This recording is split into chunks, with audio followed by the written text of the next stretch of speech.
अस्सलाम वालेकुम बच्चे, कैसे हैं? ठीक ठाक हैं आप? उम्मीद है कि आप सारे बच्चे जो है वो खैर खैरियत से होंगे और टाइम टू टाइम जो आपको नसीहतें की जा रही हैं उन पे भी अमल कर रहे होंगे। आई नो, फिर बता रहा हूँ कि नसीहतों पे अमल करना मुश्किल काम होता है। Like when I was of your age, तो हमें भी जब कोई नसीहत करता था तो होगा यार ये क्या बंदा हर वक्त यार नसीहतें करता रहता, हर वक्त ही कुछ बोलता रहता।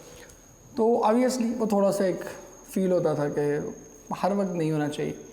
बट लाइक मैं ख़ास तौर पे, अदरवाइज़ आप लोग आएंगे ऑब्वियसली जब रूटीन में चीज़ें ठीक हो जाएंगी। तो क्लास में नॉर्मली मैं नसीहतें नहीं करता इतनी, मतलब क्लास में हम जस्ट पढ़ते हैं और साथ अपना ग्रामर का, लैंग्वेज का काम करते हैं बहुत सा। यहाँ पर क्यों आपको थोड़ी जो एडवाइस है वो क्यों करने की ज़रूरत पड़ रही है, वो इसलिए कि आई फील कि इन दिनों में आपके लिए अपने मोटिवेशन लूज़ करना जो है वो बड़ा इजी है। It is very easy nowadays to lose a motivation. वजह क्या है कि कोई काम नहीं है करने को, फुर्सत ही फुर्सत है, और जो फुर्सत है, फ्री माइंड जो है, that is the most deadly thing you can have. सबसे ज़्यादा ख़तरनाक चीज़ जो है वो आपके लिए ये फुर्सत ही है। सबसे ज़्यादा मज़े की चीज़ भी यही है वैसे बाय द वे, लेकिन सबसे ज़्यादा डेंजरस चीज़ भी यही है। I always try to console you, और यही वजह होती है, ये पर्पज़ होता है कि आपको कुछ ना कुछ छोटी छोटी चीज़ें जो है वो साथ बताते रहें, ताकि आप लोगों का वो जो एक कह लें कि डिप्रेशन है या एंग्जाइटी है, या वो जो एक आपकी घर रह रहे के एक जो बदमिजाजी किसी हद तक थोड़ी डेवलप हो जाती है इंसान में, वो उसको कर्टेल किया जा सके, उसको किसी तरह से जो है वो रिड्यूस किया जा सके, कम किया जा सके। और ऑब्वियसली बीइंग अ टीचर, ये ख्वाहिश तो हर उस्ताद में होती है कि उसका बच्चा जो है, उसका बेटा बेटी जो है वो बहुत अच्छा परफॉर्म करे। तो आप सब लोग भी हमारे बच्चे हैं, बेटियाँ हैं, बेटे हैं। So I wish all of you the very best, और उसी पर्पज़ के लिए कि आपका फ्यूचर अच्छा बने, आप बेहतर परफॉर्म करें, आप उन बच्चों से स्टैंड आउट करें जो कि इन दिनों मेहनत नहीं कर रहे, इन दिनों जो है वो अपने इस टाइम को ज़ाया कर रहे हैं। उन बच्चों के निस्बत you should be a stand out performer. आपको एक बड़े डिफरेंट आदमी जो है वो, डिफरेंट इंडिविजुअल, डिफरेंट स्टूडेंट जो है नज़र आना चाहिए। तो इस सारे कुछ के लिए जो है वो आपसे ये सारी डिस्कशंस की जाती हैं। एंड आई डू होप कि आप इसको बड़ा पॉजिटिवली सुनते होंगे, समझते होंगे और इस पर अमल भी करते होंगे, और कुछ ना कुछ ज़िंदगी में ये जो हमारी पहली 1-2-3 मिनट की डिस्कशन होती है, ये आपकी ज़िंदगी में कुछ ना कुछ जो है वो ऐड करती होगी। बिकॉज एज अ टीचर मैं तो अक्सर बच्चों से कहता होता हूँ कि आई हैव अ विश कि जब मैं इंतकाल भी कर रहा हूँ ना, लोगों की होती है ना कि जी लोग मुझे इस तरह से याद रखें, ये वो बहुत सी ख्वाहिशात होती हैं इंसान। I have a desire being a teacher, मेरी एक डिज़ायर है वो ये कि ख़ुद जब भी मैं इस दुनिया को, हम सभी ने जाना है, जब भी मैं उस दुनिया को गुड बाय कह रहा हूँ तो there should be some people around. कुछ लोग ऐसे ज़रूर होने चाहिए जिनको जब पता चले रुखसत का, तो वो ये ज़रूर कहें कि यार इस बंदे ने हमारी ज़िंदगी में कुछ पॉजिटिवली कंट्रीब्यूट किया।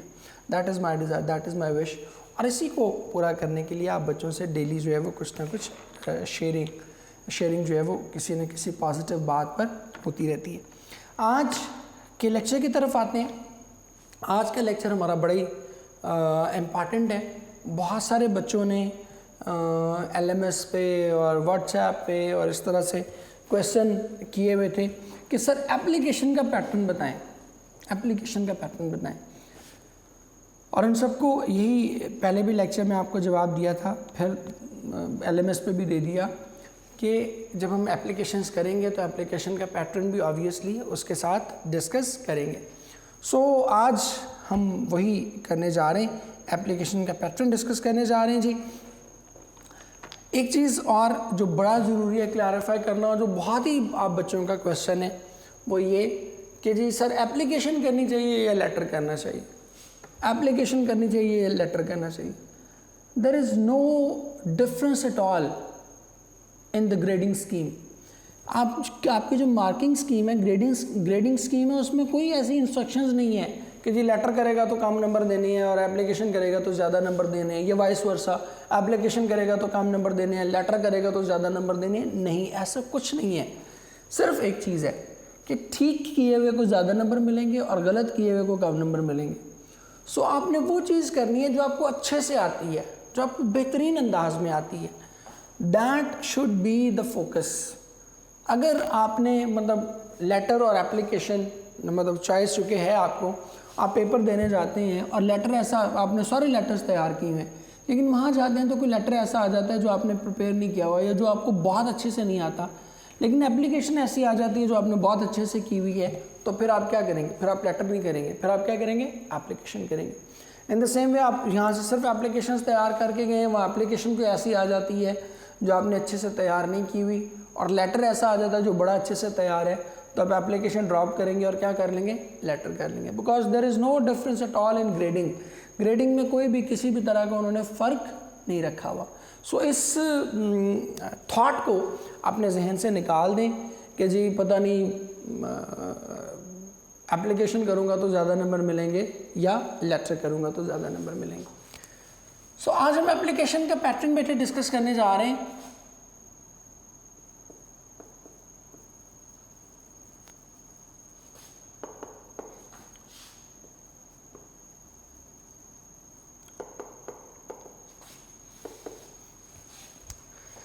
बिल्कुल उसी तरह जिस तरह हमने लेक्चर का पैटर्न जो है वो डिस्कस किया था और बड़ी डिटेल से किया था। इस लेक्चर को ध्यान से सुन लीजिएगा, क्योंकि बाकी की जितनी फिर एप्लीकेशंस हैं वो हम रीड आउट करते हैं, हर बार हम पैटर्न नहीं करते। तो पैटर्न आज के लेक्चर में हम बेसिक डिस्कस कर लेंगे और फिर वो उसको हम आगे लेकर चलेंगे। ये जो बोर्ड है मेरा यहाँ तक, इसको आपने अपनी बुक का पेज कंसिडर करना है।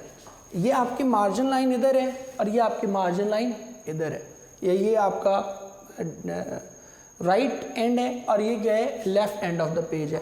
और जहाँ जहाँ मैं जो लिखता जाऊँगा आपने एज इट इज़ उसी पैटर्न को जो है वो क्या करना है? कॉपी करना है। बिल्कुल वही चीज़ जो है वो आप लिखेंगे। स्टार्ट करते हैं जी। सबसे पहले तो आप लिखेंगे इधर लेफ्ट कॉर्नर पर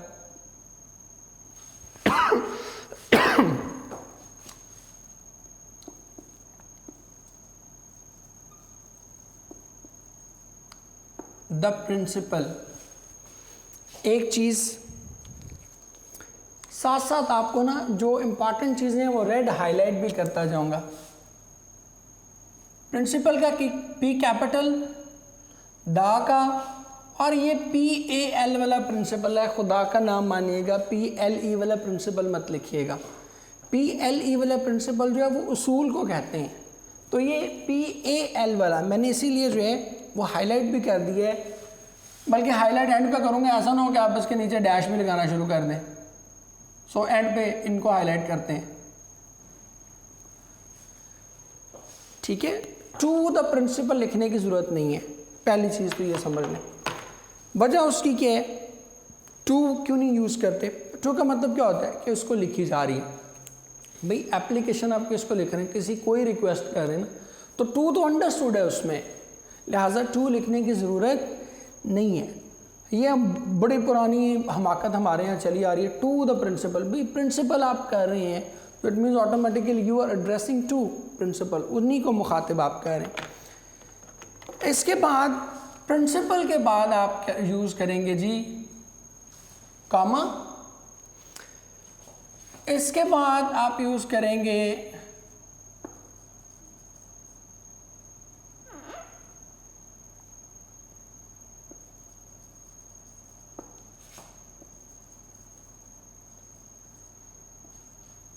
गवर्नमेंट कॉलेज। गवर्नमेंट कॉलेज के बाद फिर कॉमा और एंड पे आप लिखेंगे A.B.C और C के बाद फिर डॉट आएगा। C के बाद डॉट क्यों आते हैं? C के बाद डॉट इसलिए आता है कि it is the end of your address. आपका एड्रेस क्या होता है, यहाँ पर ख़त्म हो रहा होता है। अदरवाइज हम लिखते हैं ना लाहौर, कोई भी चीज़ लिख रहे हैं, suppose house number 10 block E Johar town Lahore, तो लाहौर के बाद क्या करते हैं, फुल स्टॉप लगाते हैं। तो ये जो है ये फुल स्टॉप ये बेसिकली एंड ऑफ एड्रेस को कह रहे हैं, ए के बाद भी, बी के बाद भी एंड देन सी के बाद भी। इसके बाद फिर आपने स्पेस छोड़नी है, एक लाइन छोड़नी है। मैंने आपको पहले भी बताया था कि ये साइन क्या है, मैं लिख भी देता हूँ, बल्कि ऑड कलर में लिखता हूँ सो दैट आपके लिए अंडरस्टैंड करना आसान हो।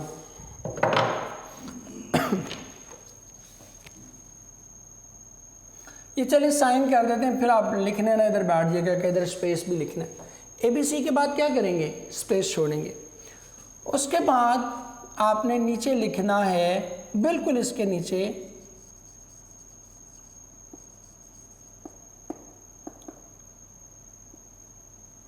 सब्जेक्ट, और सब्जेक्ट के बाद लगाना है कॉलन, डबल डॉट ऊपर नीचे, इसको कॉलन कहते हैं, हमने पंक्चुएशन में कर लिया हुआ।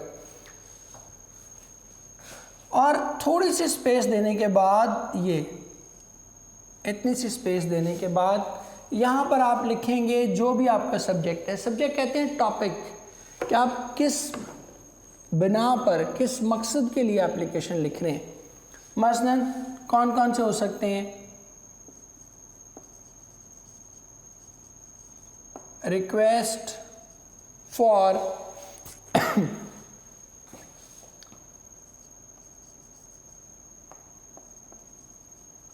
सिक लीव, ये आ जाएगा।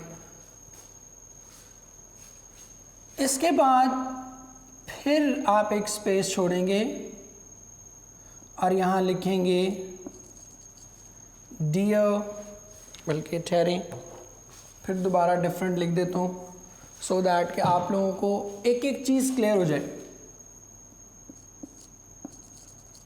डियर सर या डियर मैडम। डियर मैडम के बाद क्या करेंगे, फिर आप कॉमा यूज़ करेंगे। डियर सर जब आप लिख लेंगे, या सर, खाली सर लिख लें, डियर ना करें, वो थोड़ा इनअप्रोप्रिएट चले हो जाता है कि खाली सर करने। आप अभी चूँकि आप प्रिंसिपल्स वगैरह कोई लिख रहे होंगे तो खाली सर कर लें, कॉमा, लेकिन ये बिल्कुल सीध में आएंगी चीज़ें। सर लिखने के बाद आप फिर एक स्पेस देंगे और यहाँ से आप अपनी एप्लीकेशन लिखना शुरू कर देंगे कि इट इज़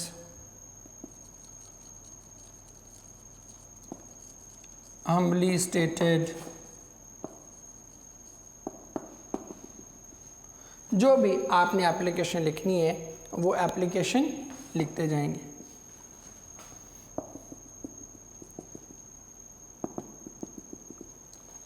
ठीक है जी। मैं पहली एप्लीकेशन ही चुके कर रहे हैं, तो बर्डन ऑन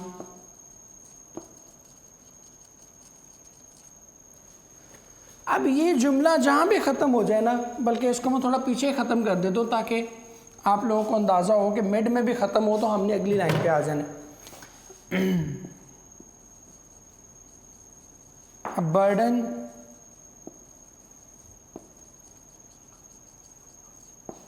अब अभी लाइन आगे जो है वो बाकी मौजूद है। आपकी लाइन से वो जुमला क्या हुआ, पहले ही ख़त्म हो गया।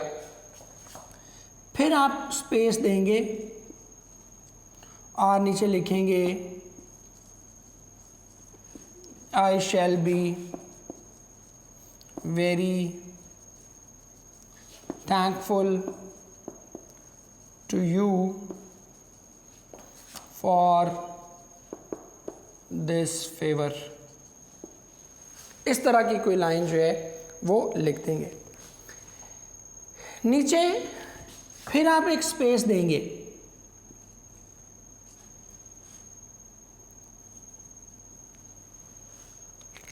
ये लाइन लिखने के बाद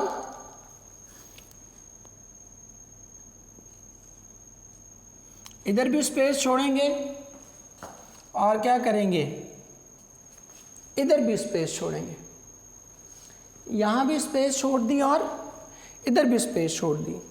इसके बाद आप यहाँ पर लिखेंगे योर्स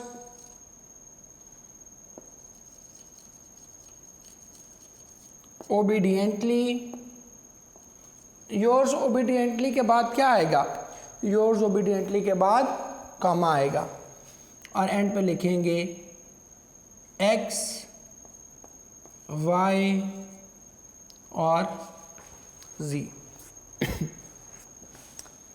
z के बाद फिर चूँकि यहाँ पर आपकी बात जो है वो ख़त्म हो रही है, इसलिए z के बाद भी क्या करेंगे, कॉमा लगाएं, फुल स्टॉप लगाएंगे। अब कुछ चीज़ें फिर रिपीट कर रहा हूँ, पहले ये देख लें एक बार, पूरा पैटर्न रिपीट करता हूँ और फिर कुछ और चीज़ें भी आपको बताऊँगा। द प्रिंसिपल पैटर्न की बड़ी अहमियत है, 4 नंबर हैं इसके। आप खाली सिर्फ ये पैटर्न भी लिख के आ जाएं तो 4 नंबर मिलेंगे, ठीक है। लेकिन अब ये नहीं तहिया कर लेना कि सर इंशाल्लाह अल्लाह के फजल से यही लिखेंगे फिर कि 4 नंबर तो मिल ही जाएंगे, ऐसा नहीं करना, ठीक है। हमने क्या करना है, पूरी एप्लीकेशन लिखनी है। The principal the principal comma government college comma ABC A.B.C. ये यहाँ पर हमारा ये एड्रेस जो है ये क्या हुआ, दैट इज कंप्लीटेड। इसके बाद एक स्पेस छोड़ेंगे, सब्जेक्ट लिखेंगे, सब्जेक्ट के बाद क्या लगाएंगे, मैंने लिख दिया कॉलन, थोड़ी सी स्पेस छोड़ेंगे हॉरिजॉन्टली, थोड़ा सा गैप आएगा, उसके बाद अपना सब्जेक्ट लिख देंगे। सब्जेक्ट क्या होगा, कोई भी जो मेन हेडिंग है ना उस एप्लीकेशन की, request for sick leave, request for fee concession, ठीक है, request for refund of library security, ठीक है। तो कोई भी जो भी रिक्वेस्ट फॉर कैरेक्टर सर्टिफिकेट, जो भी आपकी नीड है that will be mentioned briefly. इसके बाद फिर एक स्पेस आप छोड़ेंगे, फिर नीचे सर लिखेंगे, सर के बाद क्या आएगा, कॉमा आएगा, कॉमे के बाद दोबारा स्पेस आएगी और फिर आप अपनी एप्लीकेशन स्टार्ट कर देंगे।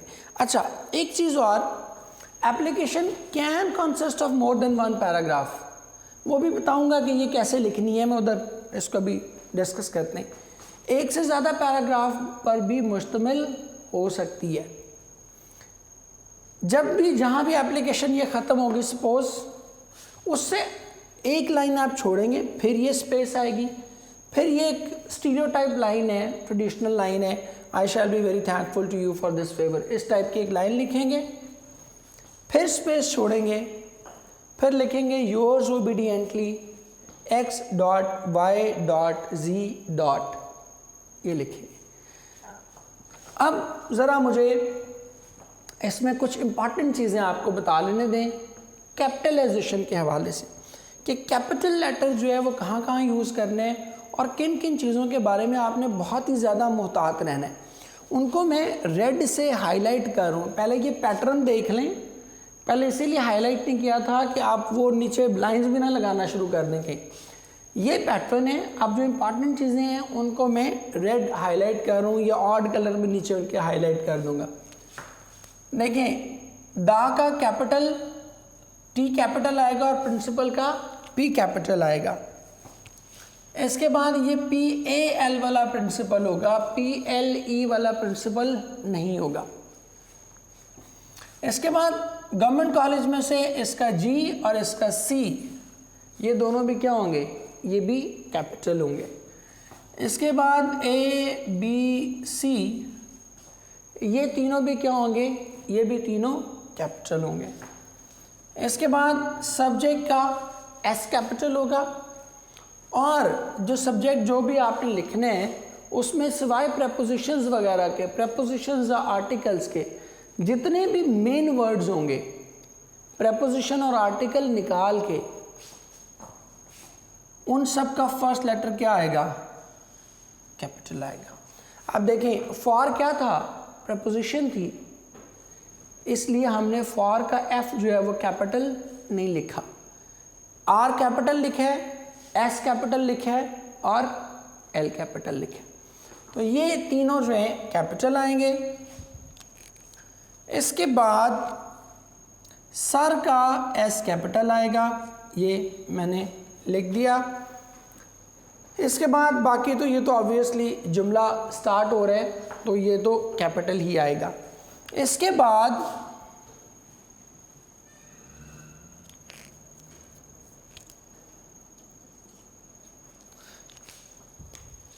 योर्स का सिर्फ वाई कैपिटल आएगा, मेरी अभी नज़र पड़ी तो मैंने उसको ठीक कर दिया। योर्स का क्या आएगा, सिर्फ वाई कैपिटल, ओबीडियंटली कैपिटल नहीं आएगा। इसके बाद एक्स कैपिटल आएगा, वाई कैपिटल आएगा और जी कैपिटल आएगा। तो ये चीज़ें कैपिटलाइजेशन के हवाले से जो है वो इम्पॉर्टेंट है। अब स्पेस को भी एक बार फिर नज़र देख लें। एक बार एबीसी के बाद क्या आ रही है,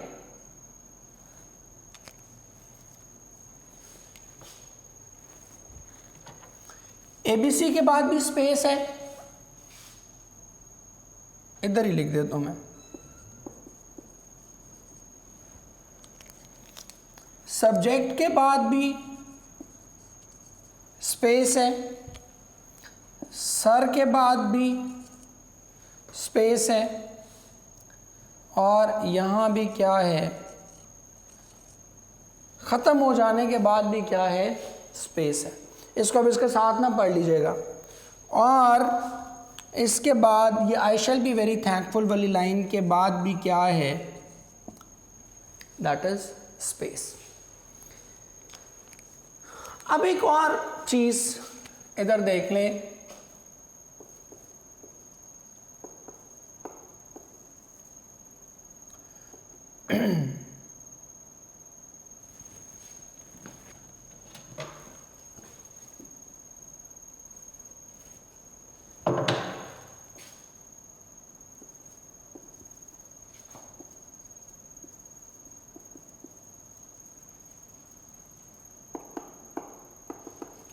डोंट्स ऑफ एन एप्लीकेशन, कि वो चीज़ें जो आपने एप्लीकेशन लिखते हुए किसी सूरत नहीं करनी। ये लेटर के मुतालिक भी आप बच्चों ने बहुत बार पूछा था,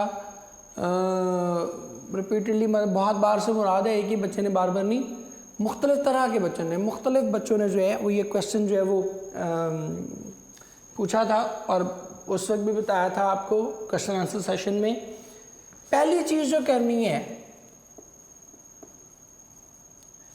never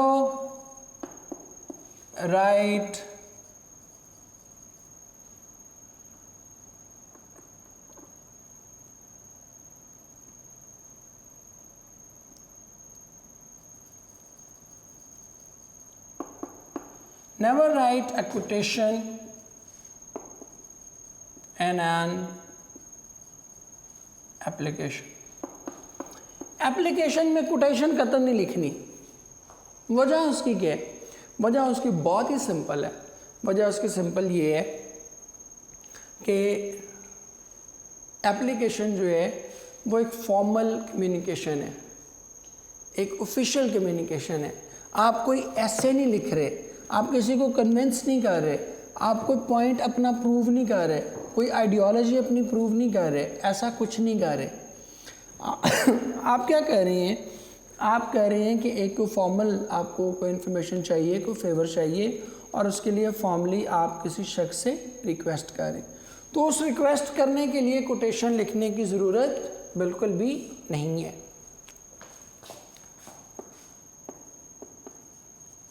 Never write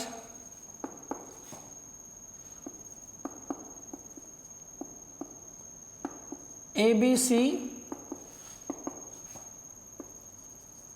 and XYZ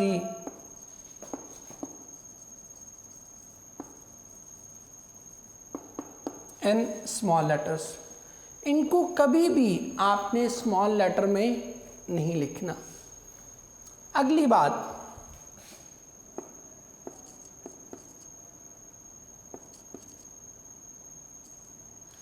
never write, ये हमने उसमें भी किया था।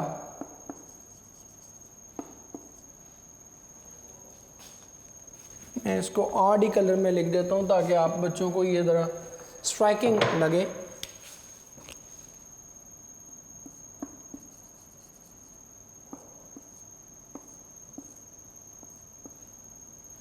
ये वाला जो योर्स है ना, ये सिरे से कोई वर्ड ही नहीं है इंग्लिश का। This is no word actually. कभी इंग्लिश में ये वाला योर्स इस्तेमाल नहीं हुआ। 1000-1200 साल की हिस्ट्री है इंग्लिश लैंग्वेज की मिनिमम भी, ठीक है। इस लैंग्वेज में जो है वो कभी भी ये वर्ड जो है वो इस्तेमाल नहीं हुआ। सो आपने भी योर्स नहीं करना।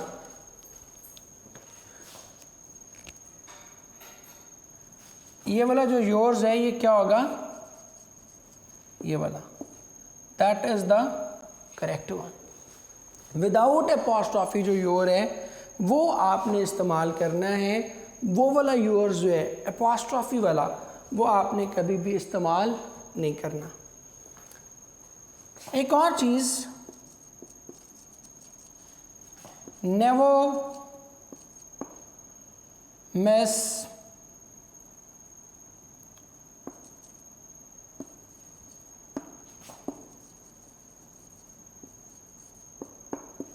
सब्जेक्ट कभी मिस नहीं करना, सब्जेक्ट हमेशा लगाना है। वजह उसकी क्या है, क्योंकि मैंने अभी बताया कि जो एप्लीकेशन है it's a formal mode of communication. आपका एक कह लें कि सरकारी तौर पर जो है वो आप एक बातचीत कर रहे होते हैं, तो उसमें आपसे ज़ाहिर बात है किसी सुपीरियर शख्स होगा ना जिससे आप कोई रिक्वेस्ट कर रहे हैं। एप्लीकेशन किसको देंगे, अपने जूनियर को तो नहीं देंगे, अपने सीनियर को देंगे। तो सीनियर शख्स के लिए आप ये आसान बनाते हैं कि उसको सब्जेक्ट देखते ही अंदाज़ा हो जाए कि अच्छा ये एप्लीकेशन का मकसद क्या है, ये एप्लीकेशन क्यों भिजवाई गई है। सो दैट इज़ वाई कि सब्जेक्ट जो है वो आपने कभी भी किसी भी एप्लीकेशन में आपने मिस नहीं करना। ठीक हो गया बेटे। सो ये हमारे कुछ एप्लीकेशन का फॉर्मेट था, डूज एंड डोंट्स थे। एक नज़र फिर देख लें, कोई क्वेश्चन हो एप्लीकेशन के फॉर्मेट के मुतालिक तो आप जो है वो ज़रूर अपने LMS पे भी पूछ सकते हैं। और इसके अलावा जो है आप अपने जो हम हमारे ऑफिशियल नंबर आपको स्क्रीन पे जो है वो डिस्प्ले हो रहे होते हैं मुसलसल, उन नंबर्स पर भी जो है वो कॉल करके, व्हाट्सएप करके, मैसेज करके किसी भी तरीके से जो है आप उनके मुतालिक जो है वो इंफॉर्मेशन ले सकते हैं। अब हम आते हैं अपने पेयर ऑफ वर्ड्स पर। 151 है,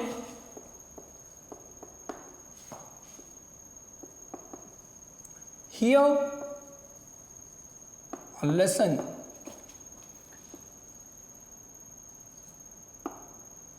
ये होता है सुनना और ये होता है गौर से सुनना। यही वजह है कि आप जब किसी को मुतवज्जो करते हैं, किसी को अपनी तरफ जो है वो अटेंटिव करने की कोशिश करते हैं, तो आप कभी भी नहीं कहते हियर, आप क्या कहते हैं लिसन, मेरी बात सुनो। इट मीन्स कि you want to seek his और हर अटेंशन। आप चाहते हैं कि वो बात आपकी गौर से, तवज्जो से सुने, इसीलिए आप उसके लिए लिसन इस्तेमाल करते हैं। I can hear you easily, कि मैं आपको बड़ी आसानी से जो है वो सुन सकता हूँ।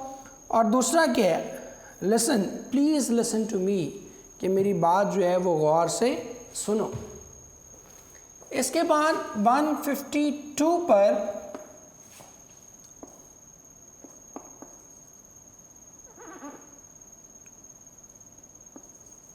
हील, ये कहते हैं एडी, और ये वाला हील जो है मुंदमिल होना या ज़ख़म का भर जाना, ज़ख़म का ठीक हो जाना, उसके लिए ये दूसरे वाला हील जो है वो आप इस्तेमाल करते हैं। पहले वाला हील देखिए, the heel of your left shoe is worn out, कि आपके जो बाएं पाँव की जो एड़ी है वो क्या हुई है, वो बड़ी ख़राब हो गई है। और ये बाएं पाँव की जो जूती है उसकी बात हो रही है। और दूसरे वाला हील जो है, your wound will heal very soon, कि तुम्हारा ज़ख्म जो है वो बहुत जल्दी भर जाएगा। इसके बाद 153 पर आते हैं।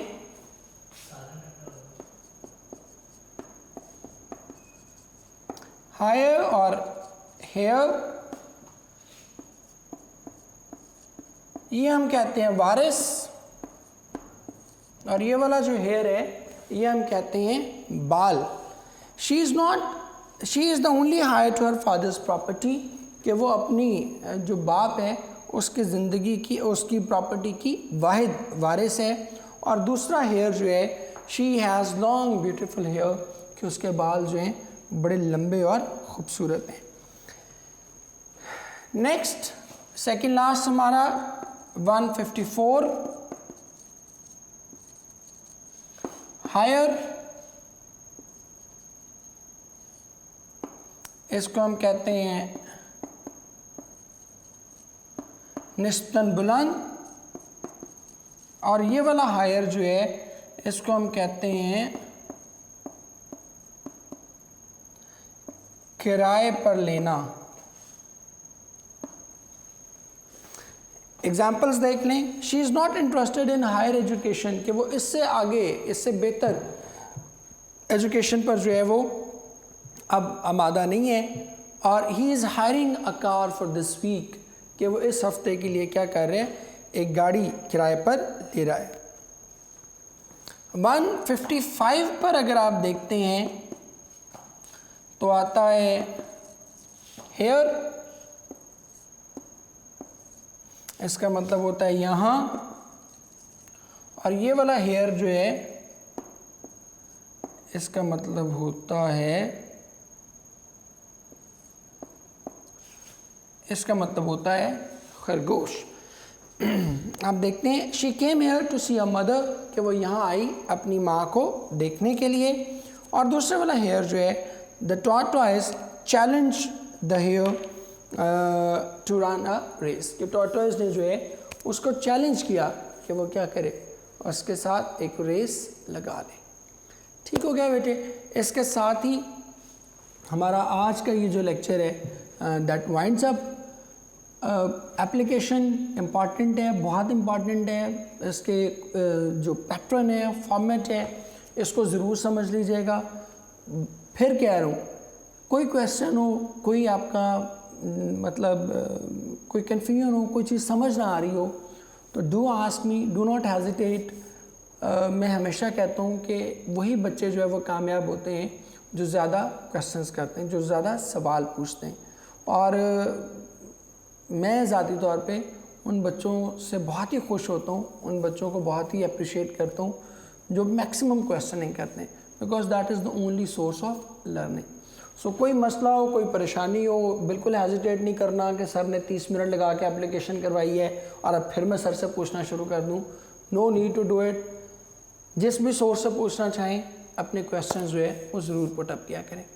थैंक यू वेरी मच बच्चों। जीते रहें, खुश रहें। अल्लाह ताला आप सब बच्चों को बहुत खुश रखे।